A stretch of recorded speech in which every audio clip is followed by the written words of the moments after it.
Hello everyone, आज हम class 6 NCERT science का चैप्टर 4 देखेंगे, sorting materials into groups. So let's get started. पहला जो हमारा टॉपिक है वो है ऑब्जेक्ट्स अराउंड अस। हमारे आसपास बहुत ही सारी चीज़ें होती हैं। ऑब्जेक्ट्स यानी थिंग्स, चीज़ें। तो बहुत लाखों करोड़ों चीज़ें होती हैं हमारे आसपास।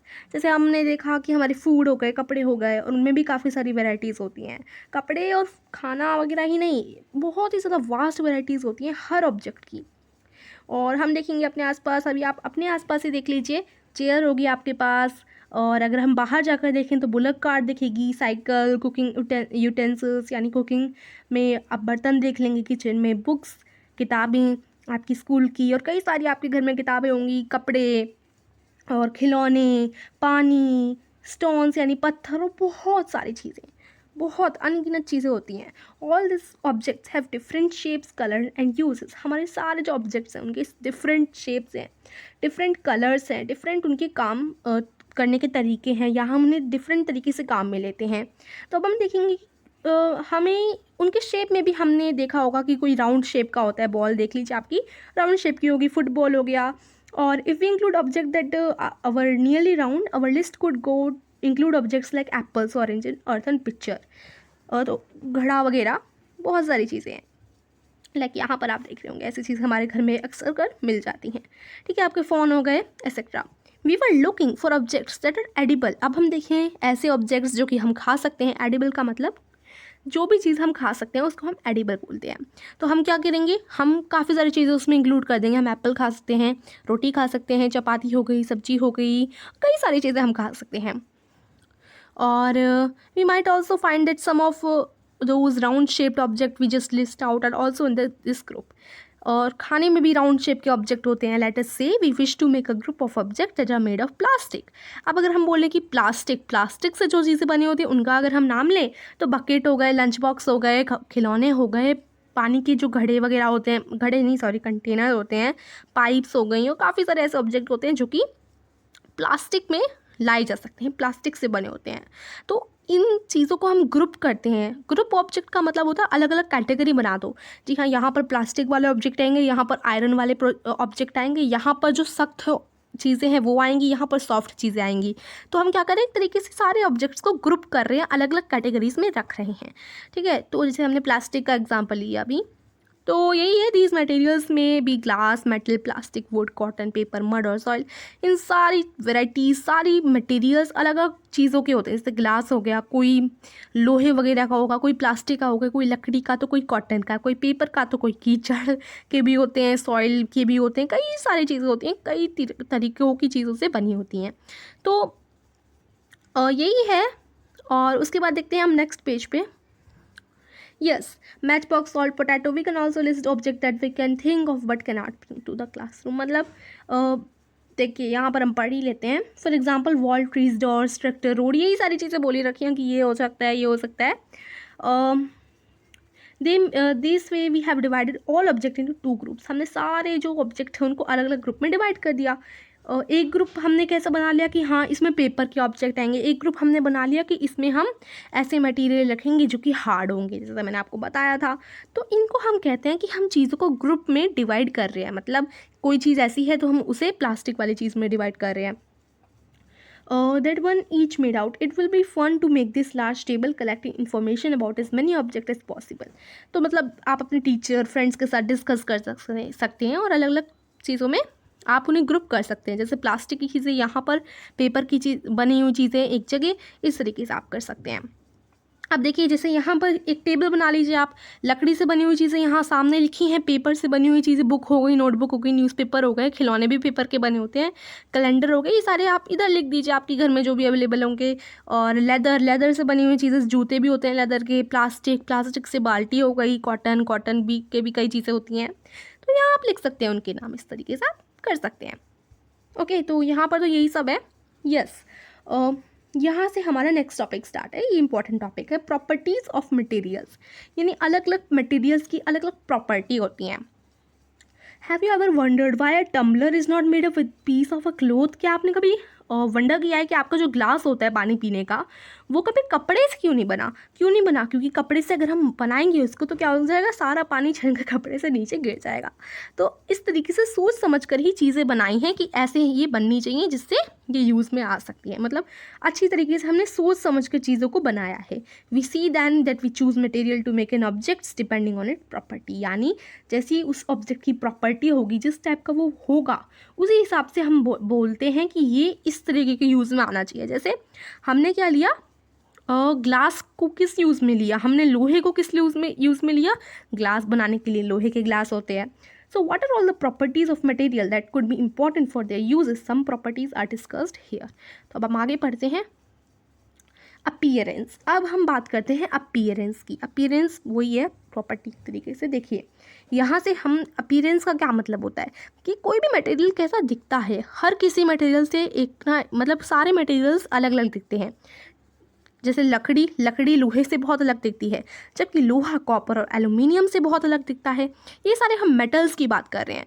Eight the same time there may be some similarities between iron copper and aluminium that are not there in would.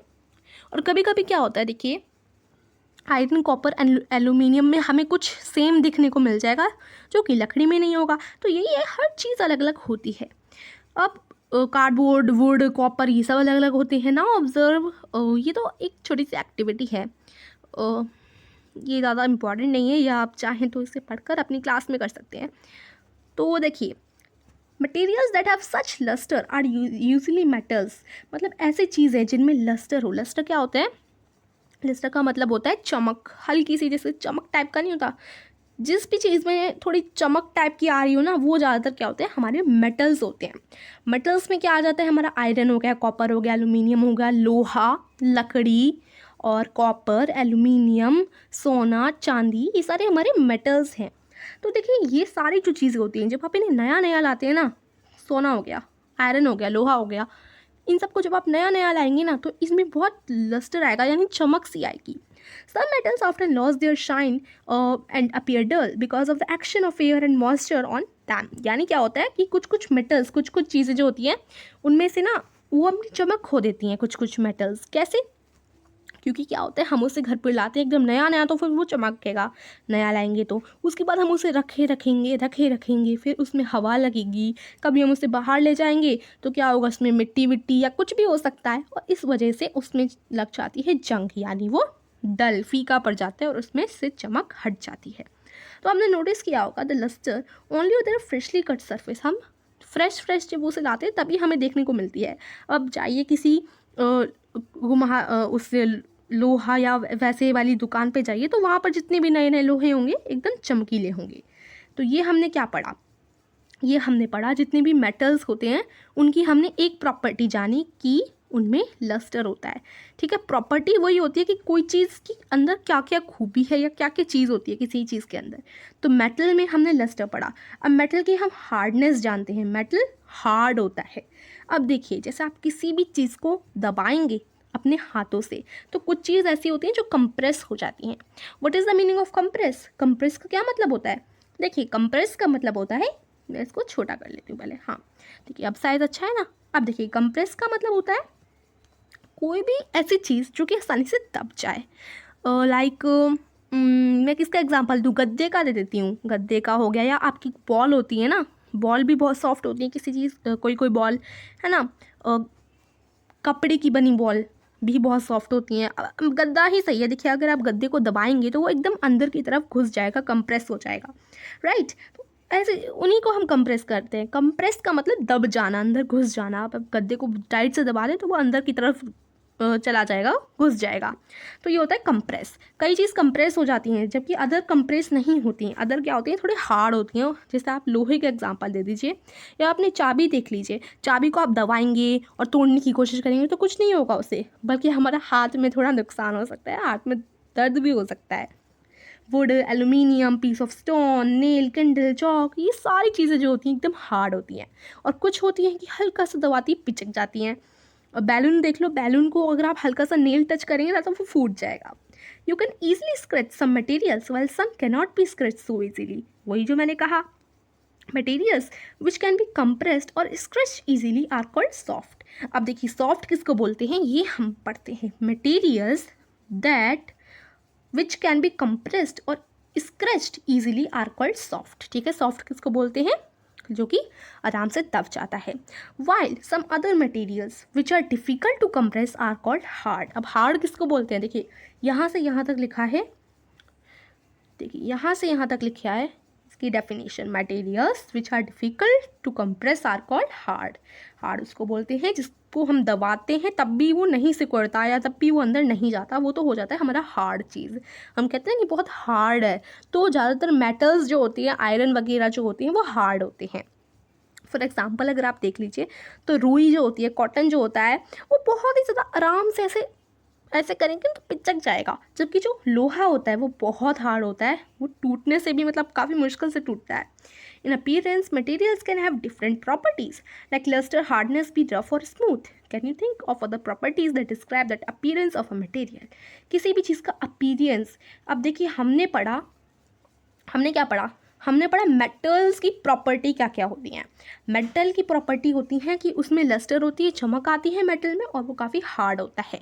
ठीक है, इसी प्रकार से आप दूसरी चीज़ों की भी प्रॉपर्टी जो है सोच सकते हैं। ठीक है, तो ये आप कर लीजिएगा, खुद सोच लीजिएगा, कई चीज़ों की प्रॉपर्टीज़ हो सकती हैं, जैसे हमने मेटल्स की देख ली।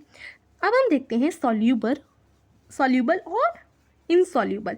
ये एक टॉपिक है। सॉल्यूबल क्या होता है, लेट्स सी क्या होता है। देखिए तो यहाँ पर यही बोला गया है कि अब आप क्या करें, आप एक एक्टिविटी करें फटाफट से, अपने घर में आराम से हो जाएगी ये। ग्लास लीजिए, एक ग्लास में पानी डाल दीजिए और पानी के अंदर आप ज़रा सी चीनी डाल दीजिए और उसे घोलते रहिए। तो क्या होगा, चीनी तो घुल जाएगी, एकदम दिखेगी ही नहीं, पता ही नहीं चलेगा, पानी तो वैसा ही हो जाएगा, बस पानी में मीठा स्वाद आ जाएगा क्योंकि हमने चीनी डाली है। राइट, तो जो चीनी है वो आराम से घुल गई, तो घुलने को हम कहते हैं सॉल्यूबल। जो आराम से घुल जाए वो हो जाता है सॉल्यूबल, यानी वो सॉल्व हो गया, एकदम अच्छी तरीके से घुल गया किसी चीज़ में। तो घुल जाना यानी सॉल्यूबल, ये आपको याद में रखना है। राइट, अब देखो सॉल्ट नमक जो होता है वो आराम से घुल जाता है, तो हमने लिख दिया डिसअपियर्स कंप्लीटली इन वाटर, आराम से घुल जाता है। चीनी भी आराम से घुल जाती है। जो सेंट होता है वो थोड़ा मुश्किल से घुलता है, चॉक पाउडर भी और सॉडस्ट भी। तो ये चीज़ें हैं। सॉल्यूबल का मतलब होता है जो आराम से घुल जाए, और इनसॉल्यूबल आपको समझ आ गया होगा, इनसॉल्यूबल क्या होता है, जो आराम से नहीं घुले। ओके, तो अब देखिए you will notice that some substances have completely disappeared और डिसॉल्व्ड इन वाटर। आपने नोटिस किया होगा कुछ तो एकदम आराम से घुल जाते हैं, उनको हम सॉल्यूबल कहते हैं, कुछ आराम से नहीं घुलते, उनमें ना थोड़ा थोड़ा लेयर्स ही बच जाती है, डिसअपीयर ही नहीं होते, गायब ही नहीं होते। हम घुलते रहेंगे वो क्या होते हैं, गायब नहीं होते। जैसे आप मिट्टी को देख लीजिए, मिट्टी भी बड़ी मुश्किल से मतलब दिखती है थोड़ी बहुत, तो जो गायब नहीं होते उनको हम इनसॉल्यूबल कहते हैं। अब देखिए इनकी डेफिनेशन भी आई थिंक यहाँ पर हम पढ़ लेते हैं। देखिए तो देखिए substances have which have completely disappeared और dissolved in water, we say that substances are soluble. मतलब इस तरीके से हम बोल सकते हैं कि सॉल्यूबल क्या होता है, जो आराम से घुल जाए, और जस्ट सॉल्यूबल क्या होता है, जो कि आराम से ना घुले। Right, the substances are insoluble in water, जो आराम से ना घुले वो insoluble. I hope it is clear. Water, अब हम पानी के बारे में बात करते हैं। Water plays an important role in functioning of our body. हमारी बॉडी की फंक्शनिंग के लिए पानी बहुत ही ज़्यादा अच्छी भूमिका निभाता है, बहुत ही ज़्यादा इंपॉर्टेंट भूमिका निभाता है, because it can dissolve a large number of substances. क्योंकि पानी हर चीज़ में घुल जाता है। Do liquids also dissolve in water. तो मतलब काफ़ी कुछ पानी में घुल जाता है, या हम एक तरीके से कह सकते हैं पानी हर चीज़ में घुल जाता है। अब देखिए विनेगर हो गया, लेमन जूस हो गया, मस्टर्ड ऑयल, कोकोनट ऑयल, कैरिस्ताने और एनी अदर लिक्विड, ये सारी चीज़ें आराम से घुल जाती हैं। ठीक है, तो आप टेस्ट कर सकते हैं कि vinegar, lemon juice, mustard oil, coconut oil के रस ने ये सारे आराम से घुल जाते हैं कि नहीं घुल जाते। आप सब अंदर अपने घर पे आराम से टेस्ट कर सकते हैं। We notice that some liquids gets completely mixed with water, some other do not mix with water and form a separate layer when kept inside for some time। तो ये वही बोला गया है, कुछ तो completely mix हो जाता है, कुछ नहीं होता है, थोड़ी लेयर छोड़ जाता है अपनी। तो बहुत बार ये चीज़ बोल दी है। देखिए जो आराम से घुल जाए सॉल्यूबल, जो ना घुले इनसॉल्यूबल। बहुत सिंपल है। Some gases are soluble in water whereas others are not. वही है, कुछ गैसेज भी ऐसी होती हैं जो सॉल्यूबल हो जाती हैं पानी में, कुछ नहीं होती हैं। वाटर जो होता है ना, उसकी स्मॉल क्वांटिटी कुछ गैसेस में डिसॉल्व हो जाती हैं। फॉर एग्जांपल में ऑक्सीजन क्या है, ऑक्सीजन एक गैस है जिससे हम सांस लेते हैं, वो ऑक्सीजन ही तो होती है। तो ऑक्सीजन गैस है और वो पानी में आराम से घुल जाती है। और ऑक्सीजन पानी में आराम से घुल जाती है, इसी वजह से तो पानी में रहने वाले जानवर जिंदा रह पाते हैं, ऑक्सीजन ले पाते हैं, राइट। तो ऑब्जेक्ट्स में फ्लोट और सिंक इन वाटर। अब हम पढ़ते हैं फ्लोट और सिंक का क्या मतलब है। तो यस, अब हम आगे बढ़ते हैं, व्हाट डज इट मीन, इसका क्या मतलब है। सो लाइक यहाँ पर देखिए, यहाँ पर कुछ चीज़ें हैं जो कि ऊपर ऊपर रह रही हैं, बाकी सारी चीज़ें अंदर डूब गई हैं। लाइक अगर हम देखें, सिक्के सिक्के सारे अंदर डूब चुके हैं, लोहे की चाबी अंदर डूब चुकी है। लेकिन अगर हम बात करें लकड़ी की, हम बात करें पत्ते की या आपकी हल्की सी बॉल की, तो ये सारे भी ऊपर ही हैं पानी में। तो जो हल्के सब्सटेंसेस होते हैं, कुछ सब्सटेंसेस ऊपर ही रहते हैं, पानी में नहीं घुलते, पानी में नहीं जाते अंदर। लेकिन कुछ होते हैं कि वो पानी में भारी होते हैं, तो अंदर एकदम घुस जाते हैं पानी के। ठीक है, ये भी आप घर पे ट्राई कर सकते हैं। किसी भी चीज़ को पानी में, बाल्टी में पानी भरिए और आराम से ऐसे डालकर देखिए किसी भी चीज़ को कि वो जाती है अंदर कि नहीं जाती। और जब आप हनी को डालेंगे पानी में तो वो क्या होगा, थोड़ा थोड़ा ऊपर सा रह जाएगा, फिर बाद में अंदर घुस जाएगा। बूझो would like to give him 5 examples each of object that float and those sink in water. What about testing these some materials to see if they float or sink in other liquids like oil? तो देखिए, जो चीज़ पानी के अंदर चली जाती है उसको तो हम कहते हैं सिंक, यानी वो सिंक हो गई, पानी के अंदर घुस गई। और जो नहीं घुसती उसको हम कहते हैं फ्लोट, कि वो अभी तक पानी के ऊपर फ्लोट कर रही है। ठीक है, तो ये चीज़ आपको याद रखनी है। कुछ चीज़ें तो पानी के ऊपर ही ऊपर फ्लोट करती रहती हैं, कुछ चीज़ें सिंक हो जाती हैं पानी के अंदर। तो अब देखिए, अब हम बात करते हैं ट्रांसपेरेंसी की। ट्रांसपेरेंसी क्या होती है। अब आपने देखा होगा, एक गेम खेला होगा हाइड एंड सीक। तो आप कुछ ऐसी चीज़ें सोचिए जहाँ पर आप छुपते हैं, आपको छुपना पसंद है और वहाँ पे कोई भी आपको नहीं देख पाता। तो ऐसी प्लेसेस को हम क्या बोलते हैं, why did you choose those places. आप वो चीज़ें, वो जगह क्यों चुनते हैं, क्योंकि आपको वहाँ पर कोई देख ना पाए, है ना। Would you have tried to hide behind a glass window. क्या आपने कभी भी अपनी कोई भी खिड़की हो उसके पीछे छुपना पसंद किया है? बिल्कुल भी नहीं। अगर आप खिड़की के पीछे छुप जाएंगे तो उस खिड़की पे कांच लगा होगा, तो कांच से तो आप आर पार दिख जाएंगे आपके दोस्तों को, आपके दोस्त तो आराम से आपको ढूंढ लेंगे। तो आप ज़्यादातर कहाँ छुपना पसंद करेंगे, या तो किसी पेड़ के पीछे या किसी ऐसी चीज़ के पीछे जहाँ पर आपके दोस्त आपको ना देख पाए। अगर आप किसी ट्रांसपेरेंट चीज़ के पीछे छुपते हैं तो लोग आपको आसानी से देख सकते हैं। अब ट्रांसपेरेंट क्या होता है? ट्रांसपेरेंट वही होता है जिनसे हम आर पार देख सकें, उनको हम ट्रांसपेरेंट कहते हैं। देखिए, दो सब्सटेंसेज और materials through which things can be seen are called transparent. ये बहुत ही ज़्यादा, मतलब आप इस जितनी भी मैं ऐसे ऐसे कर रही हूँ ना, जो भी डेफिनेशन मैं आपको हर चीज़ की बता रही हूँ, वो आपकी काफ़ी काम आने वाली है। सो आपको याद में रखनी है। ठीक है, तो ऐसे सब्सटेंसेस जिनसे आप आर पार देख पाएँ उनको हम ट्रांसपेरेंट कहते हैं। Glass, water, air and some plastic are example of transparent material. अब सबसे अच्छा एग्जाम्पल ट्रांसपेरेंट का क्या है? शीशा। शीशा एकदम आर पार होता है। पानी से भी पहले के लोग क्या होते थे, उनके पास शीशा तो हुआ नहीं करता, तो वो पानी में ही अपनी शक्ल देखते थे।